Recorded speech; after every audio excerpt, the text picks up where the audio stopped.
Christmas. आज मैं एक स्पेशल रेसिपी बना रही हूँ जो गोवा की एक विशेष रेसिपी है, ट्रेडिशनल रेसिपी है जिसका नाम है कोरमोलाज। तो मैं बनाने जा रही हूँ, स्टार्ट करती हूँ। देखिए, तो इसके लिए हमें चाहिए सबसे पहले मैदा मैंने 1 कटोरी से कुछ कम ले लिए। फिर बूरा लिया है, बूरा अपने टेस्ट के अनुसार कम या ज़्यादा भी कर सकते हैं। मैंने मैदा से आधी से भी कम बूरा लिए क्योंकि हम लोग बहुत मीठा नहीं खाते हैं। और 4-5 इलायची ले ली है मैंने, ये ग्रीन वाली जो कि मैंने पीस ली है। और थोड़ा सा बेकिंग पाउडर डालना है, आधी चम्मच से भी कुछ कम डालना है। तो इसको हम एक बड़े बर्तन में मिला लेंगे। तो इसके लिए हमने लिया है 1 कटोरा बड़ा वाला। इसमें सारी चीजें हमको मिक्स करनी है। तो सबसे पहले हम डालेंगे मैदा, फिर इसमें डालेंगे बूरा,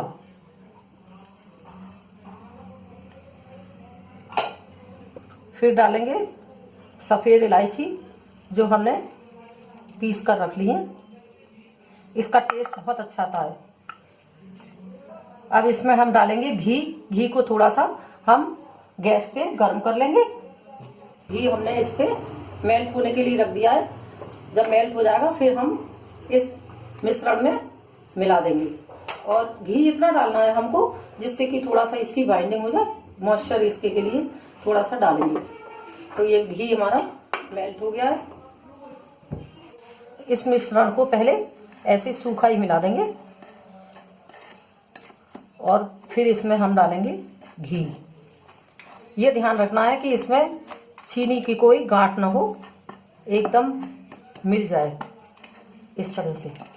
और जब तक हमने दूध गुनगुना होने के लिए रख दिया है, क्योंकि हल्के गुनगुने दूध से ही इसका डो हमें बनाना है। तो अब हम इसमें डालेंगे घी। घी थोड़ा ही डालना है, ज़्यादा नहीं डालना है।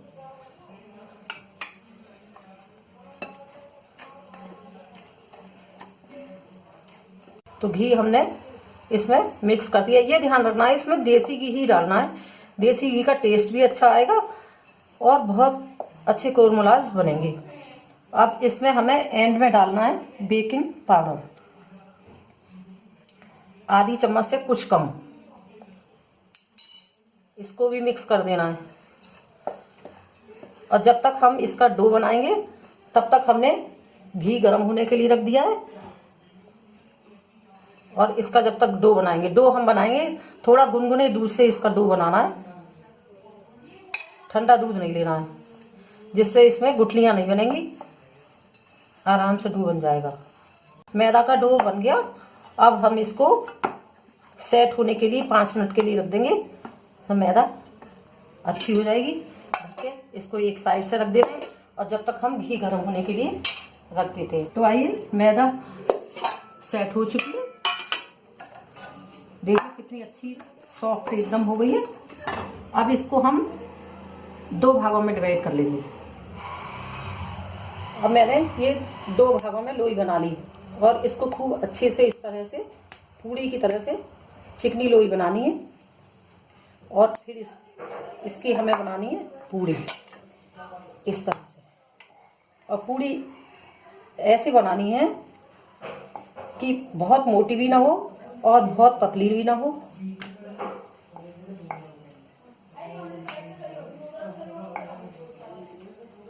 बहुत अच्छी मैदा मड़ी है। मैदा इतनी अच्छी हो गई है, चिकनी एकदम। तो देखिए इस तरह की पूड़ी बननी है। इसी तरह से हम दूसरी पूड़ी भी बेल लेंगे। और अब हम इसको, तो ये पूड़ी इस तरह से बेलनी है। ये देखिए, ना बहुत मोटी होती है और ना बहुत पतली। अब इसको हम इस तरह से गोल गोल पीस में काट लेंगे। इस तरह से जो एक्स्ट्रा मैदा है इस गोली से बाहर की, वो सब निकाल देंगे। सर्किल बनाई थी, इन सर्किल को हमको एक बार 2 बेलन से और थोड़ा पतला कर लेना है, क्योंकि ज़्यादा अगर मोटी पूड़ी होगी तो वो अंदर तक सिकेंगी नहीं। तो इस तरह से हमको सभी पूड़ियाँ सेकनी है। तो इसी तरह से बढ़ानी है पहले फिर हम इसकी शेप बनाते हैं, आगे का प्रोसेस बताते हैं। तो देखिए हमने ये सब सर्कल पतले कर लिए जो खूब अच्छे से अंदर से तक सिक जाएंगे। और हमने थोड़ी सी मैदा, 1-2 चुटकी मैदा लेके कटोरी में और जरा से पानी डाल के और गाढ़ा गाढ़ा इसका घोल बना लिया है। तो इससे हम अच्छी तरह से इसको चिपका लेंगे जिससे कि ये खुले नहीं। ये जो हमने मैदा का घोल बनाया है इसको ग्लू टाइप बना दिया है हमने। तो इसको हम बिल्कुल एकदम आमने सामने इस तरह से हल्का हल्का लगाएंगे, बहुत तेज नहीं लगाएंगे, बहुत हल्का सा, जिससे कि ये चिपकने में आसानी हो जाए। और इसको इस तरह से ऐसे चिपकाएंगे और कस के दबा देंगे इसको, जिससे कि हम इसको फ्राई करें तो ये खुले नहीं, इस तरह से। और फिर इसको हम इस तरह से ऐसे लेंगे जो ये शंख की शेप में चिपक जाएगा। और इसको ग्लू को फिर हमें लगाना है जिससे कि ये चिपक जाए इस तरह से, ऐसे। और कपड़ा हाथ पोंछना है और जरा इसको थोड़ा सा खींच के इस तरह से खींचना है और इसकी शेप नाव की तरह से ऐसे बनानी है। और इस तरह से बस इसी तरह से इसकी शेप हमें बनानी है। कितनी बढ़िया कलियां इसकी कमल के फूल की तरह से अलग अलग हो गई हैं, एकदम बड़ी अच्छी शेप आई है। अब इसको हम घी गरम हमारा हो चुका है, फ्राई करने के लिए डालते हैं। ये ध्यान रखना है गैस स्विम पे रखनी है, तेज नहीं रखनी है, क्योंकि अगर गैस हाई कर दी हमने तो ये बाहर से सिक जाएंगे और अंदर से कच्चे रह जाएंगे। तो इसलिए हमको इस तरह से धीमी आंच पे रखना है, हल्की हल्की आंच से सेकेंगे, अंदर तक सिक जाएंगे। नाव की तरह से शेप बनती है और कमल की तरह से इसकी कलियां खिल जाती हैं। तो मैंने 1 कटोरी से कुछ कम मैदा ली थी, उसमें मैंने थोड़ी सी मैदा रोक दी है, फिर भी 7-8 बन गई। अब हम गोल्डन ब्राउन होने तक इसको सिकने देंगे। ये सिकने लगे, थोड़े जरा नीचे से गोल्डन ब्राउन हो जाएंगे, फिर हम ऊपर से भी इसको गोल्डन ब्राउन कर देंगे और पलट देंगे। सिक चुके हैं, अब हम इनको निकालते हैं। एक्स्ट्रा घी निकल जाए इसलिए हम कचली पे थोड़ी रोक लेते हैं और फिर निकालते हैं। खूब क्रिस्पी हो गए और अब हम नए वाले डाल दे रहे हैं जो हमने और बना दिए हैं। इसको भी हल्की आंच से ही सेकना है, बस ये ध्यान रखना है, हल्की आंच से सेकना है। कोरमोलाज हम चाहे तो एक एयर टाइट डिब्बे में रखकर और खा सकते हैं, खराब नहीं होंगी जल्दी। और आप जो है इसी तरह से बनाएं और खाकर देखें, बताएं मुझे कमेंट करके किस तरह से कैसे लगे आप लोगों को खाने। बंद करते हैं, ये अच्छे से ब्राउन हो चुके हैं, इसको भी निकाल लेते हैं हम इसी तरह से।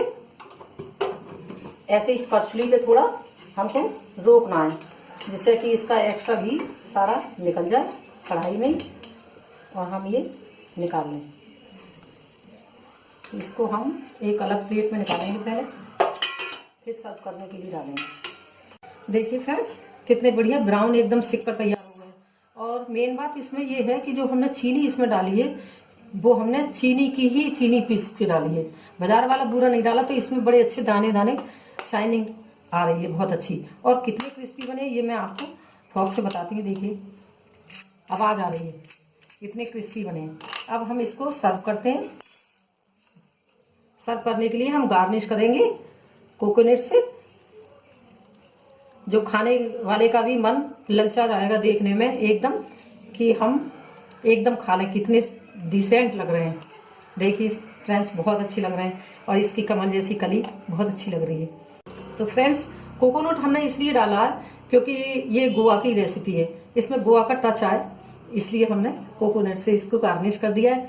तो फ्रेंड्स इसी तरह से फ्रेंड्स मैं इसकी एक बात बताती हूँ जो विशेष ध्यान रखने वाली बात है कि हमको जब ये चिपकानी है कोरमोलाइज बनाने के लिए तो थोड़ी सी मैदा हमको जरा सा पानी डाल के एकदम गाढ़ी गाढ़ी ग्लू की तरह से इस तरह से हमें बनानी है। ये देखिए बिल्कुल गाढ़ी, जो हम जहां रखें पूड़ी पे वहीं चिपकने को एकदम तैयार हो जाए। तो इससे चिपकाना है हमें, इसकी विशेष ध्यान रखना। अगर हम इससे नहीं चिपकाएंगे तो ये खुल जाएंगे और खुल के इसकी शेप बिगड़ जाएगी। जो हमने शेप इतनी सुंदर बनाई है वो शेप बिगड़ जाएगी, इसलिए इसका ध्यान रखना है। दूसरी बात ये ध्यान रखना, जब हमें कढ़ाई में फ्राई करनी है तो कढ़ाई में घी ज्यादा डालना है, जिससे कि खूब डूब जाए और अंदर तक ये सिक जाए। तो इस तरह का ध्यान रखना चाहिए।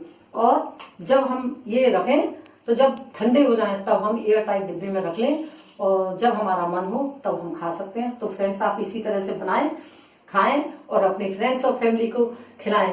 और अच्छी लगे रेसिपी तो आप फ्रेंड्स और फैमिली में शेयर करें, लाइक करें, शेयर करें और बेल आइकन का बटन जरूर दबाएं, जिससे मेरी अगली आने वाली वीडियो का नोटिफिकेशन आपको सबसे पहले देखने को मिले। तो मिलते हैं फिर अगली रेसिपी के साथ, तब तक के लिए गुड बाय।